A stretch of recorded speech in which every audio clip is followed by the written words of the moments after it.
Hello guys, welcome to my channel. Gimana kabar kalian semua? Sehat? Sip, mantap.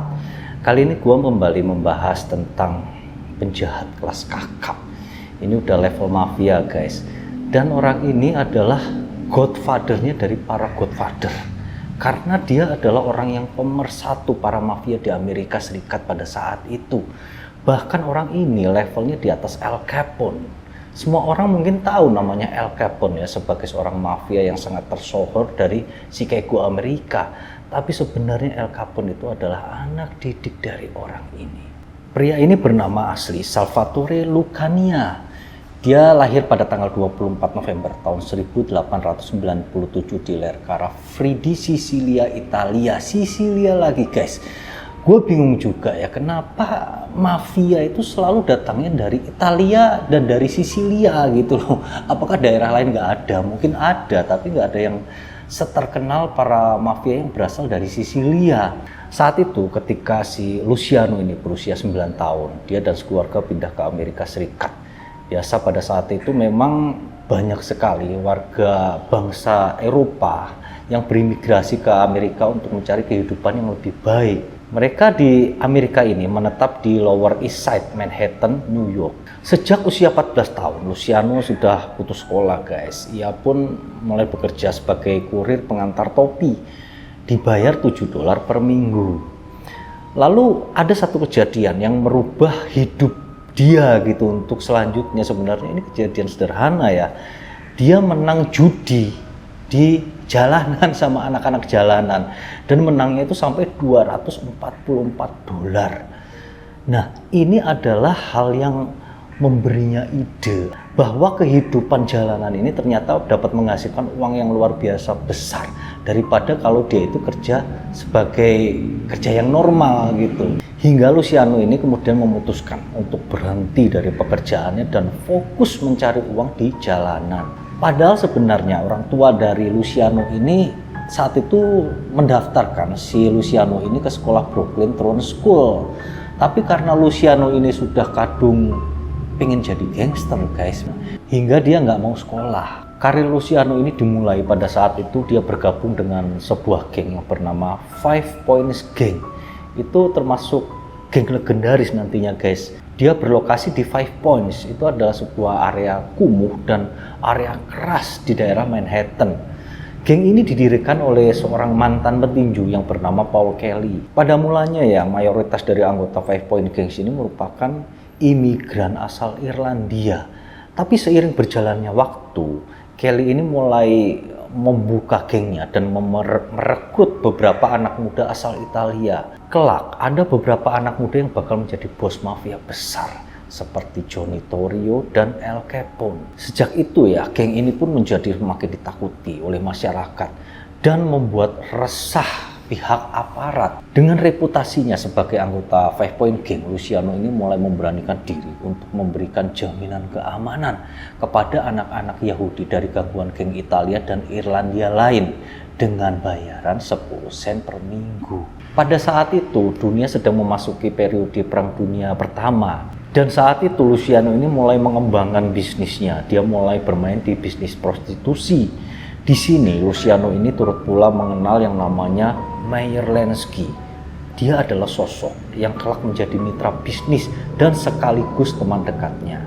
Pada saat itu Luciano ini kurang menyukai tradisi mafia yang tradisional yang sangat mendewakan namanya Godfather atau Capo di Tutti, hingga dia mulai memperkenalkan visinya sendiri dan menjalankan visinya sendiri sebagai mafia non-tradisional. Bisnis Luciano mulai menggurita, dia mulai menunjukkan kedikdayaannya dengan melakoni bisnis penyelundupan minuman keras. Ini sebenarnya pada saat itu adalah bisnis yang ilegal ya, karena ketika itu Amerika Serikat tengah memasuki era prohibisi yang ditandatangani oleh pemberlakuan Undang-Undang Larangan Alkohol pada tanggal 16 Januari tahun 1920. Sehingga segala jenis perilaku yang berkaitan dengan minuman keras dilarang sangat ketat. Bahkan turut dikutuk oleh beberapa kalangan konservatis agamawan. Namun pelarangan tersebut justru membuat permintaan terhadap minuman keras semakin melonjak. Itu karena minuman keras ini menjadi barang yang langka dan barang yang mewah atau mahal. Luciano saat itu mencium peluang bisnis ini dan segera turun ke lapangan. Dia turun bersama sindikat Five Point Gang-nya ya. Dan pada masa itu memang si Luciano ini adalah ajudan dari seorang bos geng Lower Manhattan yang bernama Joe Masseria. Luciano ini tidak membuang waktu, dia langsung tancap gas. Dan pada saat bersamaan dia mempunyai seorang mentor yang mengajarinya bisnis perjudian. Orang ini bernama Arnold The Brain Rothstein. Jadi selain menjadi mentor bagi Luciano ya, Rothstein ini bahkan turut mendanai bisnis bootlegging yang dilakukan oleh Five Point Gang. Dia juga turut bertindak sebagai pelobi bagi kalangan masyarakat atas demi kelancaran bisnis mereka. Dalam periode ini, Luciano ini sempat didera masalah serius lantaran terkena jebakan polisi yang menyamar ketika dia menjual heroin. Produk yang kala itu tidak menjadi bagian dalam bisnis mafia. Sehingga demi menyelamatkan reputasinya sendiri dan juga citra dari Rothstein ya, Luciano ini memborong 200 kursi VIP dalam pertarungan tinju antara Jack Dempsey melawan Louis Firpo di Bronx, yang kemudian ia berikan kepada para bos geng, para kepala kepolisian dan sederet politikus terkemuka yang berpengaruh. Ternyata guys, strategi itu berhasil. Reputasi dari Luciano ini kembali membaik. Demikian juga dengan Rothstein. Itu artinya bisnis mereka tentunya juga akan baik-baik saja. Sepanjang rentang tahun antara 1921 sampai 1925, bisnis penyelundupan minuman keras tersebut meraup untung yang sangat besar, mencapai 12 juta dolar per tahun. Luciano ini mendapat bagian sekitar 4 juta dolar. Mereka menyuplai berbagai macam minuman keras langsung dari negaranya, seperti Scotch dari Irlandia, rum dari Korubia, hingga whisky dari Kanada. Hal itu menjadikan sindikat mereka menjadi pemain utama di New York. Reputasi dari Luciano ini kian melesat. Pada saat itu terjadi yang namanya Castellamare War. Hal itu melibatkan perang antara dua geng besar, sindikat Masseria dengan kelompok mafia Sisilia lain yang dipimpin oleh Salvatore Maranzano. Perang ini terjadi karena Masseria itu menolak membayar komisi kepada Maranzano. Sementara itu, Luciano kembali melihat celah besar yang dapat mendompleng karir mafianya melalui perang itu. Gua jelasin dikit ya tentang yang namanya mafia tradisional. Jadi Masseria sama Maranzano ini adalah termasuk dua sosok yang masuk ke Mustache Patch. Mustache Patch itu julukan bagi para pendatang dari Sisilia ke Amerika. Mereka yang termasuk kategori ini cenderung punya prinsip tradisional, menolak bekerja sama dengan orang non-Sisilia dan skeptis terhadap orang non-Sisilia. Bahkan ada beberapa bos mafia yang sangat konservatif. Mereka hanya percaya kepada orang Sisilia yang berasal dari desa mereka sendiri. Luciano ini meskipun dia berasal dan memiliki darah Sisilia murni ya, dia menolak untuk berpikir semacam itu. Dia adalah pribadi yang progresif sekaligus sangat pragmatis, sehingga tidak ada masalah jika harus bekerja sama dengan gangster Yahudi atau Irlandia demi keuntungan bisnisnya. Namun demikian, Luciano ini sadar ia tidak bisa secara eksplisit melawan tradisi tersebut karena tradisi ini sudah berlangsung dan mengakar sangat lama guys. Maka ia pun kembali membuat jaringan baru dengan para mafia muda lainnya yang lahir di Italia tetapi memulai karir kriminal mereka di Amerika Serikat. Dari jaringan baru itu, Luciano membentuk sindikat Young Turks.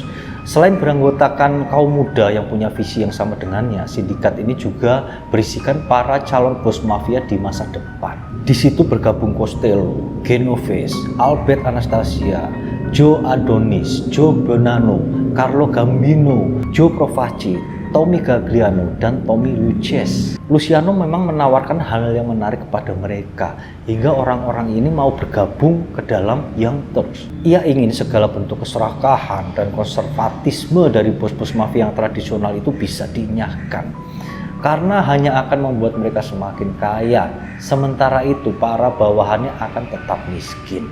Luciano juga ingin membuat semacam sebuah sindikat nasional mafia Italia agar bisa bisnis mereka ini lebih terorganisir dan menguntungkan.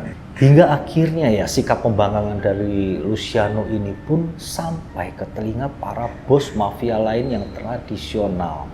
Dengan segera ia dianggap sebagai propagandis yang menyesatkan. Hingga pada bulan Oktober tahun 1929, Luciano ini mendapatkan ganjarannya. Ada 3 orang asing menculik, memukuli, dan menusuknya berkali-kali.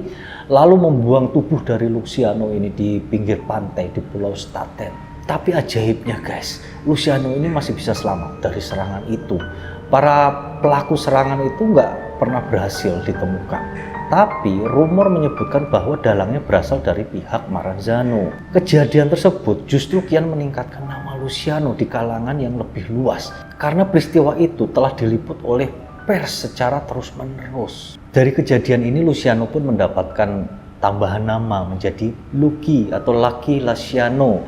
Itu adalah nama yang dibikin oleh pihak pers karena keberuntungan dia lolos dari usaha pembunuhan itu. Memasuki awal tahun 1931, Luciano ini memutuskan untuk bergabung dengan sindikat Maranzano karena ia melihat bahwa customer war ini akan berakhir buruk bagi Masseria.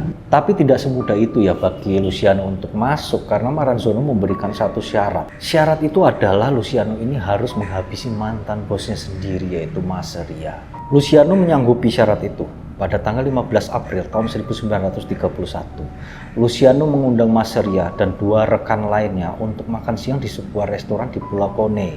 Setelah selesai makan, mereka memutuskan untuk bermain kartu sejenak. Kemudian Luciano ini pura-pura izin untuk ke kamar mandi. Pada saat Luciano begitu memasuki kamar mandi, tiba-tiba keluarlah 4 pria bersenjata menembaki Masseria. Setelah beres dia melaksanakan tugas membunuh Masseria, Maranzano akhirnya mengizinkan Luciano ini untuk mengambil alih geng Masseria, sekaligus menjadi wakilnya. Dan ini adalah akhir dari Castellammare War. Dengan tidak adanya lagi Masseria, Maranzano mereorganisasi ulang seluruh sindikat mafia Italia Amerika yang ada di New York. Itu dilakukan dengan cara membentuk Five Families yang dikepalai oleh Luciano, Profaci, Gagliano, Vincent Mangano, dan dia sendiri. Hingga suatu ketika mereka berlima ini melakukan pertemuan. Dalam pertemuan itu Maranzano juga menjanjikan bahwa semua pihak akan dibebaskan berbisnis dan mencari keuntungannya masing-masing tanpa perlu bersaing. Itu adalah satu kebijaksanaan dari Maranzano yang dipuji oleh semua pihak ya. Tapi pada pertemuan selanjutnya guys yang dilakukan di upstate New York, Maranzano ini justru menyatakan dirinya sebagai capo di tutti capi atau bos dari segala bos. Melihat sikap dari bosnya ini, Luciano menganggap bahwa bosnya kali ini jauh lebih serakah daripada yang sebelumnya. Dan sebenarnya hubungan antara Maranzano dan Luciano ini sejak awal memang saring curiga, nggak enak gitu hubungannya ya. Keduanya ini seperti 2 anjing galak yang tinggal menunggu waktu untuk saling gigit satu sama lain. Konflik antara mereka ini akhirnya pecah pada bulan September tahun 1931. Hal itu dimulai ketika Maranzano ini menyewa Vincent Medocco, seorang gangster Irlandia, untuk membunuhnya. Tapi karena Luciano ini sudah mengetahui hal itu dari informannya, rencana tersebut terpaksa dibatalkan. Sementara di hari yang lain, Maranzano ini memerintahkan Luciano untuk datang ke kantornya di Manhattan. Namun karena Luciano ini kembali menaruh curiga akan dihabisi di sana, maka ia pun memutuskan untuk bertindak terlebih dahulu. Alih-alih datang ke kantor Maranzano, Luciano ini justru mengirim 4 orang gangster Yahudi yang wajahnya nggak diketahui oleh orang-orang Maranzano, nggak dikenali.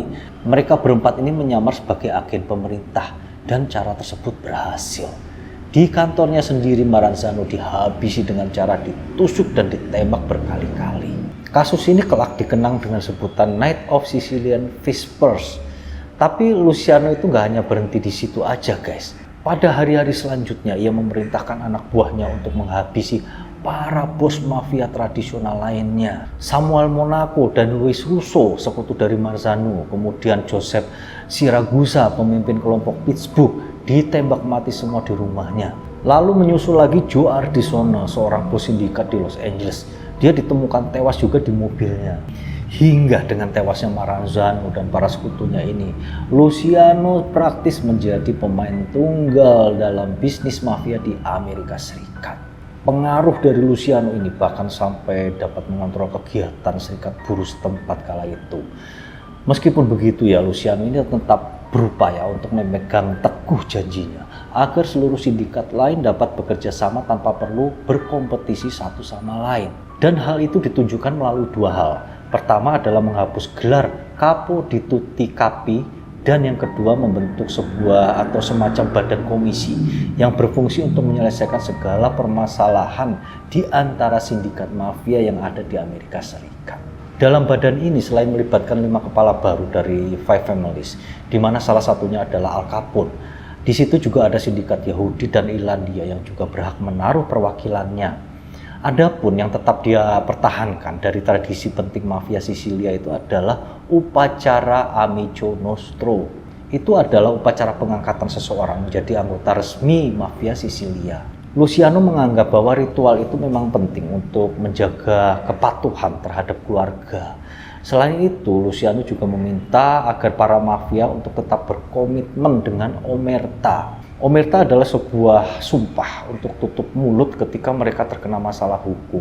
Masa-masa kejayaan Luciano mulai berakhir sejak jaksa yang bernama Thomas A. Dewey ditunjuk untuk menangani kejahatan terorganisir mafia di Amerika Serikat pada tahun 1935.